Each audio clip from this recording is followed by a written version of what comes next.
Pessoal, então nós vamos dar continuidade ao estudo do fertilizantes fosfatados. Nós vamos para a parte de recomendação e o manejo do fertilizante fosfatado. Nós dividimos a parte de fertilizante fosfatado em três partes. A primeira, que nós falamos na aula da semana passada, que foi a parte de produção de fertilizantes fosfatados solúveis, né? A aula dessa terça-feira passada que nós falamos dos fertilizantes, continuamos falando de fertilizante fosfatado, vocês produzindo os vídeos de ortofosfato, multifosfato, termofosfato. E aí na aula de hoje nós vamos falar um pouco sobre a parte de manejo e recomendação, ok? Então, o que a gente precisa entender? A dissociação dos fertilizantes fosfatados, uma vez que eles são aplicados ao solo. Então nós temos aí na primeira linha o superfosfato simples, né, se dissocia no ânion cálcio, né, no íon cálcio, que é um cátion, né, e nos ânions no ortofosfato e no sulfato. Tá? Lembrando que o cálcio e o enxofre, uma vez retirado do superfosfato simples, vão dar origem ao ácido fosfórico. Né? Então, essa dissociação superfosfato triplo, então o cálcio e o fósforo, né? O MAP e o DAP, tem o amônio e o fósforo. O fosfato, né? A diferença entre MAP e DAP é a concentração de nitrogênio e de fósforo, P2O5. Lembrando que hoje o MAP tem sido bastante utilizado em área de produção de soja, no plantio, porque tem 9% de nitrogênio, então ele garante aí de 20 a 30 kg de N na recomendação da soja, que hoje tem sido feito esse posicionamento, e ainda faz a aplicação do P2O5, porque ele tem uma grande concentração, então tem sido bastante utilizado.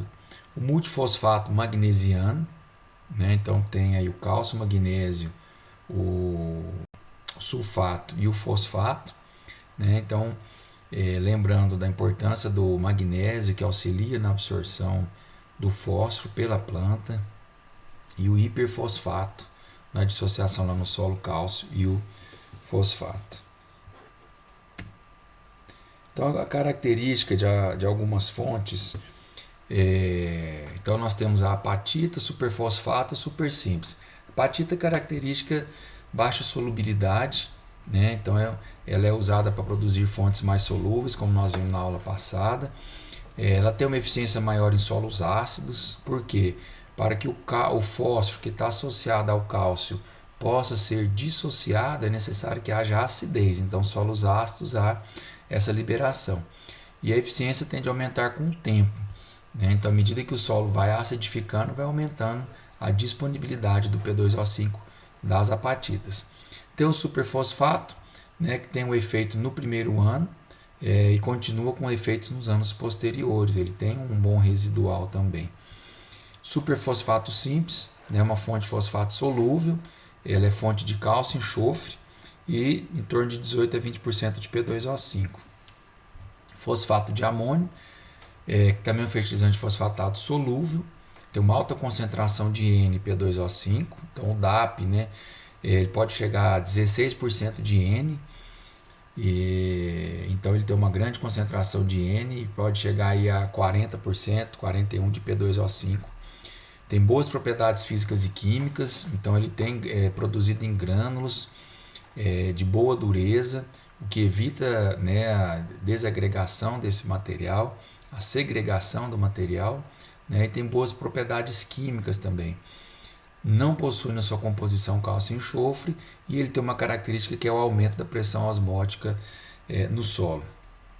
Nós temos aí os termofosfatos, que tem, né, alto teor de fósforo solúvel, quando avaliado em ácido cítrico a 2%. Ele tem uma característica que é um efeito neutralizante da acidez do solo, então ele tem uma característica de liberação de hidroxila na sua dissociação. O efeito, né, do magnésio na absorção do fósforo, então ele tem um efeito sinérgico, então o magnésio auxilia a planta na absorção do fósforo, e tem a ação do silicato, né? O que é importante que o silicato ele contribui para diminuir a fixação do fósforo no solo, e também contribui o silicato para a redução da toxidez do manganês.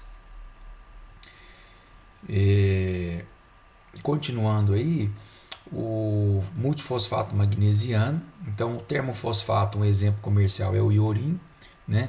E o multifosfato magnesiano é o Fosmag, que é um dos mais conhecidos hoje no mercado. Também tem alta concentração de fósforo solúvel em ácido cítrico. Ele tem um efeito do magnésio também na absorção do fósforo, e ele também tem enxofre na sua constituição. Lembrando que o termofosfato e multifosfato magnesiano passam aí por um tratamento térmico também, né? Os hiperfosfatos, que têm boa reatividade, principalmente a partir do segundo ano de aplicação em solos tropicais. Lembrando que os hiperfosfatos, muitos têm uma boa concentração de P2O5, porém são pouco solúveis e necessitam da acidez do solo para a dissociação do fósforo ligado ao cálcio. Aqui uma tabela para a gente tentar entender o índice de eficiência entre diferentes fertilizantes fosfatados. Nós temos aí como base de comparação o superfosfato triplo, né, em azul e na primeira linha, tá? O termofosfato magnesiano, o fosfato de Gafsa e o fosfato de Patos de Minas. Ambos aqui são fosfatos naturais reativos, ok? Termofosfato magnesiano e o superfosfato triplo. Então, fertilizante fosfatado solúvel. O termofosfato passa por um tratamento térmico, e esses dois é a rocha que é moída e é aplicada diretamente. Então, aqui a eficiência comparativa entre eles, né? Então, no primeiro ano, nós temos um efeito aí do termofosfato magnesiano até maior do que o superfosfato triplo, né, por conta da ação sinérgica do magnésio com o fósforo. Já o fosfato Gafsa, que é importado, uma eficiência aí de 58%, e o fosfato Pato de Minas 1%. No segundo ano, né, é o superfosfato 100%, termofosfato magnesiano 103%. Aí a gente já vê um maior efeito aqui do fosfato Gafsa, e a baixa solubilidade do P2O5 ligada aqui a essa apatita do fosfato de Patos de Minas, né, ainda baixa disponibilidade. Então, o que é importante a gente ressaltar nesses fosfatos naturais da região nossa aqui de Patos de Minas, de Araxá, o P2O5 que contém nessa rocha é de baixa solubilidade, como mostra aqui esses dados.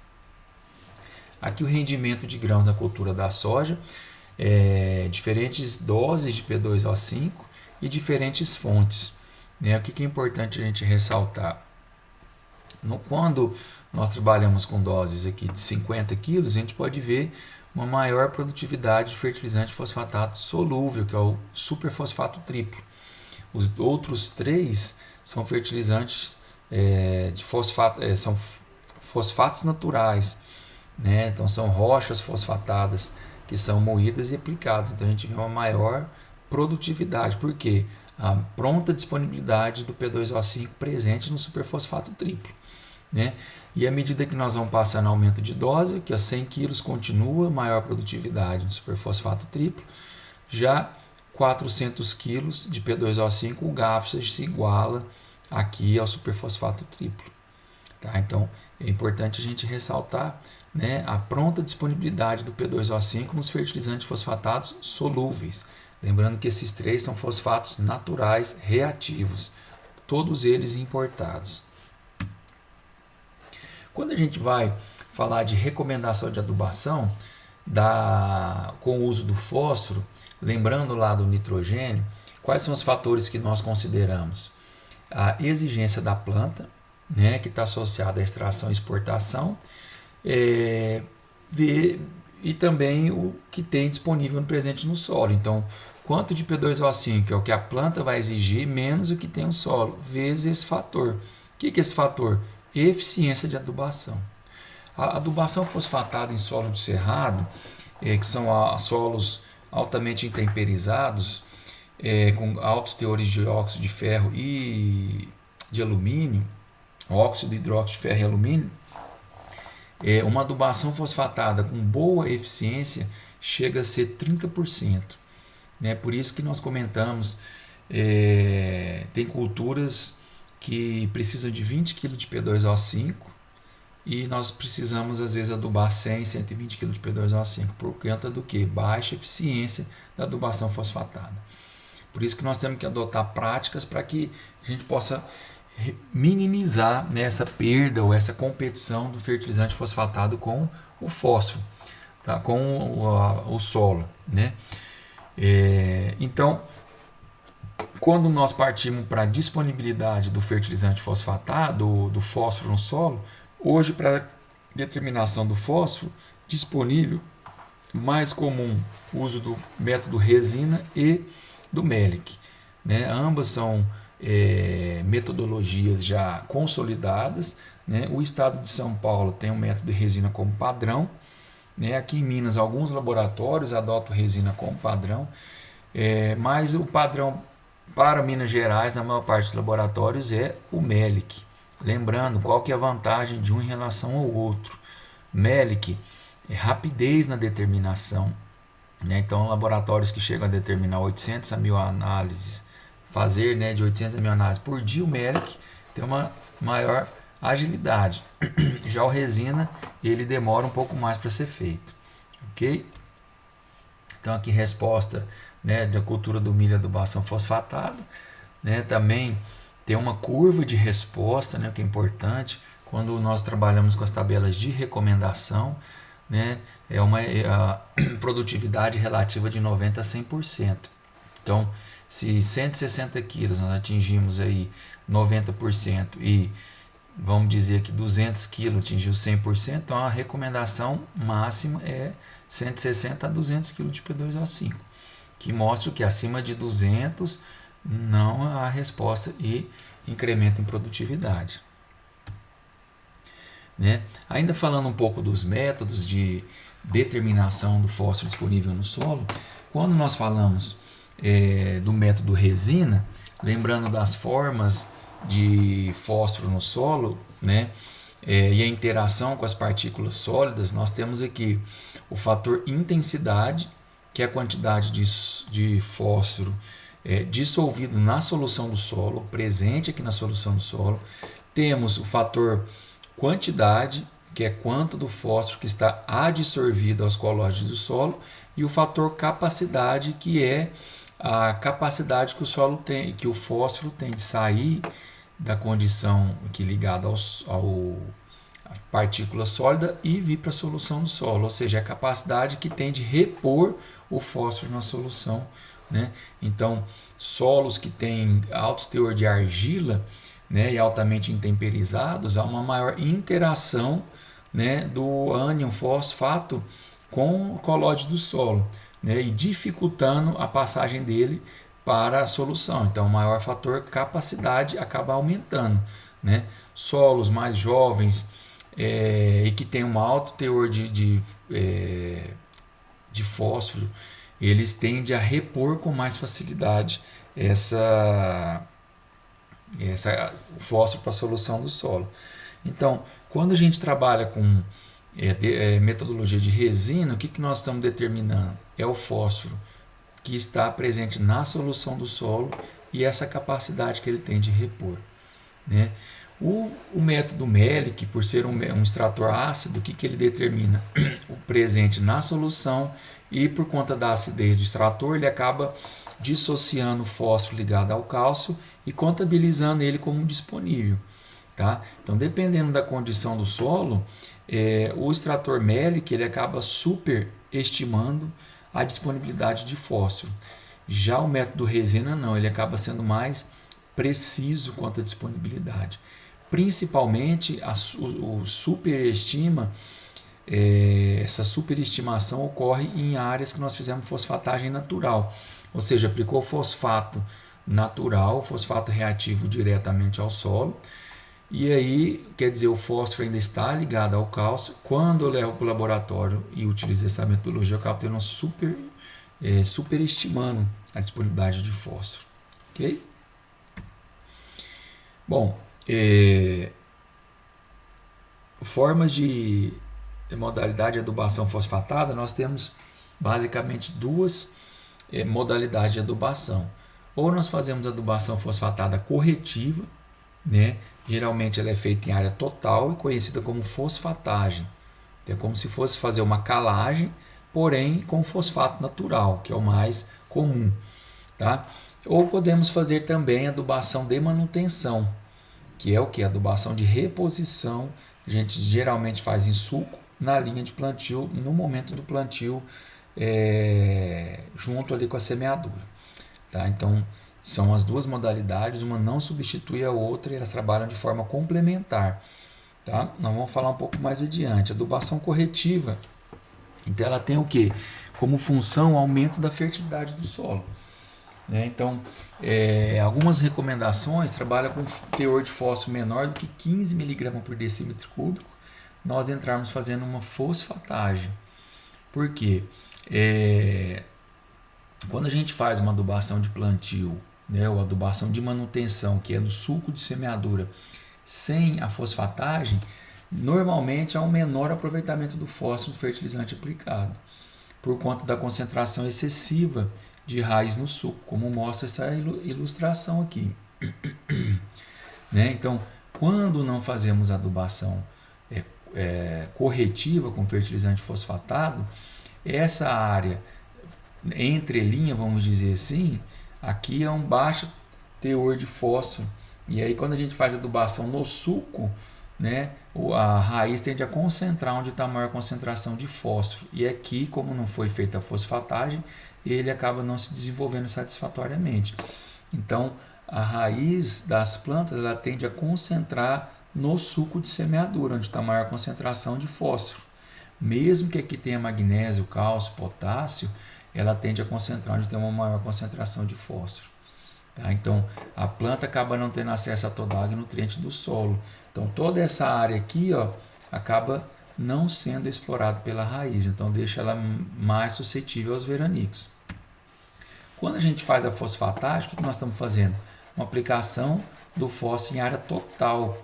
Então, nós estamos na entrelinha elevando os teores de fósforo, né, em menores quantidades no suco. Porém, está sendo feita a elevação desses teores, a correção. Né? E aí, quando faz a adubação de manutenção, a gente volta e faz aqui no suco de semeadura. Tá? Então, acaba tendo um melhor desenvolvimento do sistema radicular. Também, quando nós fazemos a fosfatagem, a gente acaba reduzindo a capacidade de dreno que o solo apresenta. Dreno o quê? De drenar, de reter o fósforo que a gente está aplicando. Então, se a gente faz uma aplicação, né, até uma estratégia de reduzir essa fixação é aplicar no suco. Né? Mas quando a gente aplica no suco e não faz a fosfatagem, ainda assim parte desse fósforo pode ser adsorvido aos colóides do solo e depois tornando fósforo não lábil. Quando a gente faz a fosfatagem, essa capacidade de tornar o fósforo lábil e não lábil, ela reduz. Tá? Então, o sistema radicular bem distribuído da planta acaba tendo maior acesso à água, a planta resiste mais a danos de pragas, né, percevejo, porque a planta está mais bem nutrida, né, e esses percevejos e até nematóides, como é um sistema radicular mais desenvolvido, ela acaba suportando mais esses ataques e maior resistência veranico, consequentemente maior produtividade. Bom, alguns critérios que são utilizados para recomendação da fosfatagem, essa recomendação ela é feita pelo estado de São Paulo, né? Em algumas regiões de Minas nós também podemos utilizar, que é o que? Quando a CTC do solo é menor do que 6 centimol carga por decímetro cúbico, ou o teor de argila 30% menor, e o fósforo resina esteja menor do que 15 mg por decímetro cúbico. Nesse caso, para cada percentual da argila, nós aplicamos 5 kg de P2O5. Ou seja, se o nosso solo tem 30% de argila, nós vamos aplicar 150 kg por hectare de P2O5. Tá? Lembrando, não é 150 kg por hectare do fertilizante fosfatado, é 150 kg por hectare do P2O5. Dependendo do fertilizante fosfatado reativo o fosfato natural reativo que nós vamos utilizar, nós jogamos mais ou menos, ok? Então aqui, fosfato natural reativo, nós vamos aplicar nesse caso 500 kg. E aqui, se for 20% de argila, aplicamos 100 kg de P2O5, que é 20 vezes 5, 100. Né? Nesse caso, fertilizante fosfatado, ou fosfato natural reativo, ele tem 35% de P2O5. Então, eu jogo 350 kg. Ok? Essa é a recomendação. Fosfatagem natural, a fosfatagem, geralmente ela é feita com o uso de fosfato natural, ou fosfato reativo. Por quê? Por conta do maior residual desse fertilizante, né, no solo. Porque eu faço fosfato natural e nós vamos ter ali vários anos a presença desse fosfato presente ali no solo. Diferente se eu aplicar com fosfato solúvel, ele vai solubilizar com muita rapidez. Aqui os critérios já para o estado na verdade, é do estado de Minas Gerais e região do Cerrado, né? Aqui recomendado pela Embrapa. Então, ele está associado ao teor de argila, né? Então, quanto maior o teor de argila, então vamos ver aqui, teor de argila, o teor de P2O5 no solo, tá? Teor de P no solo, que é o que é determinado em laboratório, e quanto de P2O5 que nós vamos aplicar. Então, vamos pegar, por exemplo, solo da fazenda Sobradinho, o teor de argila maior que 60%. Nós temos área lá que dá 2,5, 2,5 mg por decímetro cúbico de fósforo. Então, vem aqui, 2,5 está aqui. Então, o que nós vamos aplicar? 140 kg por hectare de P2O5. Né? Se nós formos aplicar um fosfato reativo, que tem 35% de P2O5, então nós vamos aplicar 400 kg de fertilizante de fosfato natural. Então nós vamos dividir os 140 por 35. Fazemos regra de 3. Ok? Então essa é a recomendação para o estado de Minas Gerais. Se o solo tem teores adequados ou alto de IP, então não é necessário fazermos a recomendação da adubação, da fosfatagem, né? O uso da fosfatagem ou aplicação fosfatada corretiva, que é em área total, por conta dos bons teores do fósforo já presentes no solo. Inclusive áreas que têm teor elevado de fósforo no solo, fósforo disponível, adequado alto, alguns produtores têm utilizado a aplicação do fósforo em área total, fósforo solúvel. Por quê? Porque como os teores desse elemento já estão em níveis adequados, acaba reduzindo a competição da planta com o solo. Então, uma menor absorção do fósforo pelas partículas do solo. Tá? Então, em alguns casos, onde há teores elevados de fósforo disponível no solo, a aplicação fosfatada de manutenção pode ser em área total. Tá? Aqui é um resumo da tabela anterior, que foi publicado aí no livro do Cerrado, do Lobato, Souza e Lobato, 2004, corretivos e adubação em área de cerrado, da Embrapa Solos. Então tá aqui, se o teor de argila é menor que 15, fósforo muito baixo, 60 kg de P2O5. Isso para aplicação fosfatada corretiva total. Né? Então, teor de argila e disponibilidade dele. São os mesmos valores da tabela anterior, tá? Mas é que foi publicado agora mais recentemente. Então, aqui para ilustrar bem a resposta à fosfatagem. Então, nós temos aqui uma produção tonelada de como por hectare de cana e dose de P2O5. Nessa primeira área aqui não foi feito fosfatagem, apenas o incremento em teor de P2O5. Nessas duas áreas aqui já houve uma aplicação de fosfatagem, 200 e 400 kg por hectare. Então, quando a gente faz 200 kg de fosfatagem com 100 kg de P2O5, olha a alta produtividade, né? Mostrando o efeito da fosfatagem em área total. Principalmente, né, no caso da cultura da cana, que passa o inverno no campo, né? Então ela precisa ter um sistema radicular bastante desenvolvido para suportar o período de seca, né? Então a fosfatagem acaba sendo necessária para ter boas produtividades da cana-de-açúcar. A aplicação, né, ela é feita em área total, a lanço, e pode ser feita em incorporação, ideal até que seja feita em incorporação, para melhorar a interação das partículas do fertilizante com as partículas de solo. Então ela é feita a lance em área total. Né? Tá aqui alguns exemplos. Né? Pode ser feito também no momento da aplicação do calcário, não tem problema. Faz-se o calcário, depois pode fazer a fosfatagem natural, depois faz a aplicação do gesso.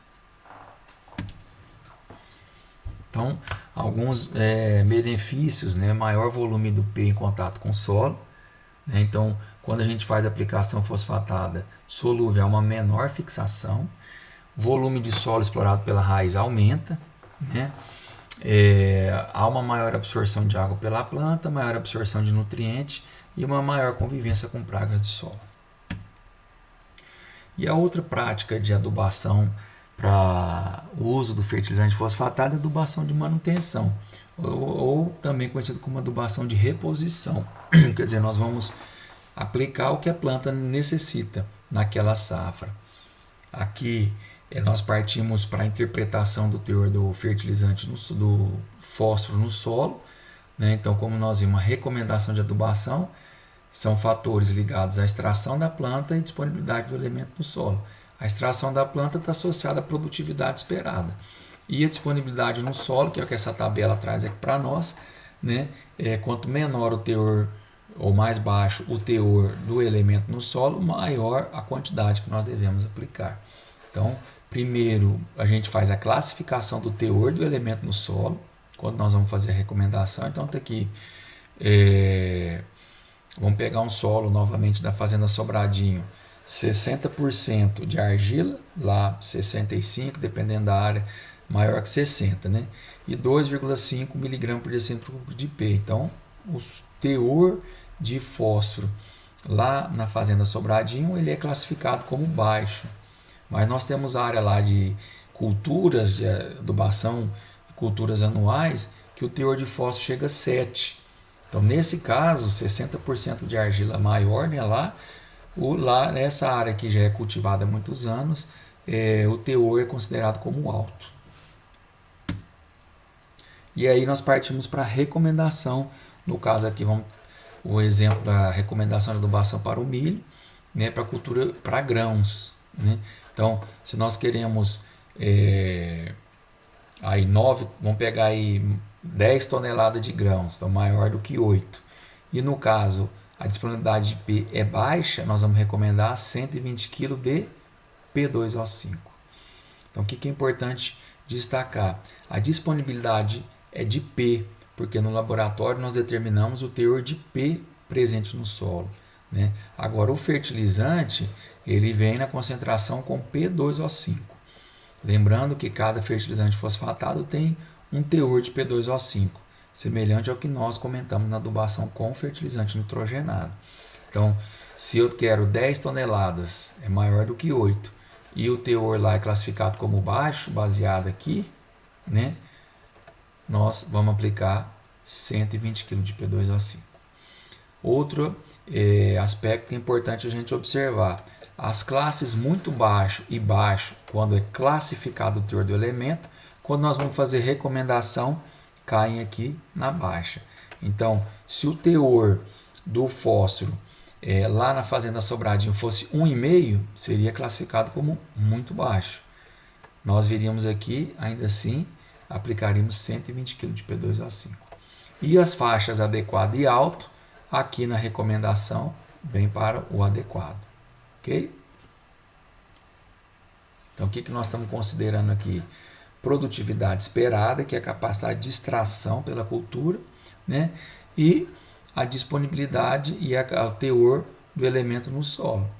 Tá? E aqui já é considerado aquele fator de aproveitamento do elemento pela planta.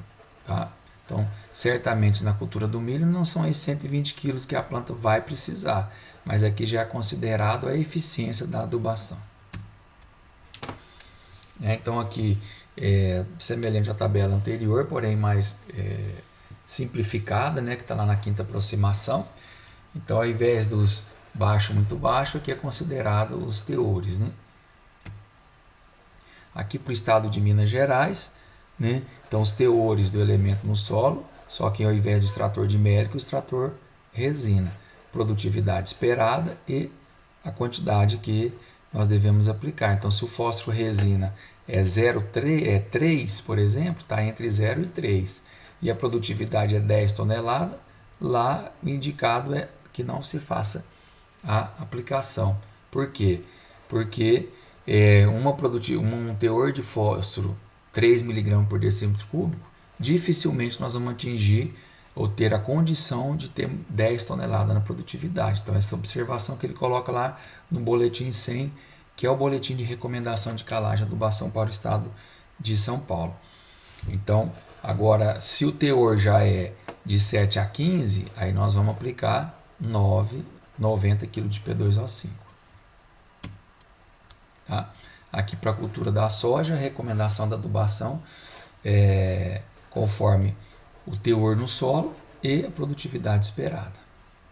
Aqui também a mesma observação da tabela anterior. Se eu tenho um solo com baixo teor de fósforo, dificilmente eu vou conseguir uma produtividade tão elevada de P2O5. Por quê? O teor de P2O5 ele vai sendo incrementado ao longo dos anos. Então, dificilmente eu vou sair de uma condição de 3 mg, por exemplo, para 40 mg em um único ano. Esse fator ele é incrementado ano após ano. Outro fator que nós devemos considerar é a localização da adubação. No caso da fosfatagem, o indicado é que seja feita a área total. No caso da adubação de manutenção, o mais indicado é que seja feito no suco de semeadura. Tá? Então, nesse caso, porque além da redução Por que a adubação de manutenção com fosfato solúvel ideal seja feita no suco de semeadura? Porque fazendo essa prática, nós vamos reduzir a capacidade de fixação do fósforo. Estamos expondo o grânulo de fósforo, o fertilizante fosfatado, estamos reduzindo a exposição dele a outras partículas do solo que poderiam fixá-lo. E também nós estamos deixando o fertilizante fosfatado mais próximo da raiz. Por conta da baixa mobilidade dele no solo, o ideal é que ele esteja próximo da raiz para que tenha um melhor aproveitamento. Época de aplicação, nós podemos aplicar pré-plantio, geralmente a fosfatagem ela é feita pré-plantio, ou na época do plantio. Na adubação fosfatada, não é comum que seja feita em pós-plantio ou em cobertura, como foi comentado no fertilizante nitrogenado, e falaremos posteriormente da adubação potássica. No caso do fertilizante fosfatado, por conta da baixa mobilidade, o ideal que seja feito quando o fertilizante fosfatado solúvel, na prática de manutenção, no suco, durante o plantio. Na fosfatagem corretiva ou na fosfatagem ou aplicação de fertilizante fosfatado em área total, que seja feito em cobertura. Em pré-plantio. Então está aqui, disponibilidade do fertilizante ou do fosfato ao longo do tempo. Quando é uma fonte solúvel, tem uma grande disponibilidade, ela tende a diminuir ao longo do tempo. Já a fonte insolúvel, um fosfato natural, por exemplo, a tendência é ir aumentando a disponibilidade ao longo do tempo. Okay? Por isso aqui, a aplicação em área total vai aumentando essa disponibilidade ao longo do tempo. E a aplicação no suco disponibiliza prontamente para a cultura. Aqui a relação entre a dose de fósforo aplicada, né, para atingir a disponibilidade adequada e o teor de argila no solo, 3 condições de disponibilidade. Então, a gente pega aqui um fósforo, um solo que tem baixa disponibilidade de P, né, e à medida que vai aumentando o teor de argila, maior tem que ser a dose de P2O5. Por quê? Por conta da interação do P2O5 com a argila, né? Aqui, à medida que vai aumentando o teor de argila, né, não há tanta diferença na disponibilidade. Por quê? Na dose de P2O5. Porque o solo já tem uma boa disponibilidade de P2O5. Quando a disponibilidade é muito baixa, o que acontece? Nós temos que incrementar o teor de P2O5 para que seja atingido níveis ideais. E quanto maior o teor de argila, maior a dose que deve ser aplicada. Então, adubação localizada no suco de plantio, a gente faz com fertilizante fosfatado solúvel, na forma mais comum é a forma granulada, ok? Para que possa ir sendo solubilizado lentamente e facilite a aplicação desse produto. E doses, né, variam de 80 a 120 quilos, depende da cultura e do teor do elemento no solo, podendo ser mais ou menos. Tá? Então aqui no caso a cultura da soja, boletim 100, comentamos já anteriormente, né? E para nós finalizarmos, quando a gente fala do adubo ideal, nós temos 3 pontos de vista. O adubo ideal para o agrônomo, né, na agronomia, o adubo ideal na indústria e o adubo ideal para a economia, que visa a economia. Quando a gente fala do adubo ideal do ponto de vista agronômico, são os fertilizantes fosfatados que têm uma alta eficiência, né? Tem uma boa solubilidade, mas que não seja solúvel prontamente todo ele, então seja gradual, mas que seja total, então que ele vá sendo solubilizado aos poucos, né? Que tem efeitos secundários, por exemplo, que ele possa ser fonte de outro elemento, possa liberar OH- para fazer a correção do solo, ou seja, que ele tenha outro efeito além de simplesmente a adubação fosfatada e que seja de fácil aplicação. No caso, né, isso seria a forma, né, o grânulo que tem uma boa dureza, que possa ser misturado com outros nutrientes, quase do NPK, e que possa ser aplicado durante a semeadura. Do ponto de vista da indústria, que tem uma tecnologia simples de produção, a baixo custo, de preferência que seja uma matéria-prima nacional, né, para não dependermos do mercado externo, dessas oscilações de preço de dólar, e que possa ser utilizado com fórmulas, né, o que facilita isso para a indústria. E economia, né, que tem um baixo custo, uma relação produto-insumo boa, né, e que tem uma alta concentração. Então, se a gente conseguir atender nessas 3 áreas, esses critérios, nós temos o fertilizante que seja o ideal para nós. Ok? Então, essa é a terceira parte, né, e aí a gente finaliza a parte de adubação fosfatada. Agora nós vamos trabalhar alguns exercícios de recomendação e manejo da adubação fosfatada.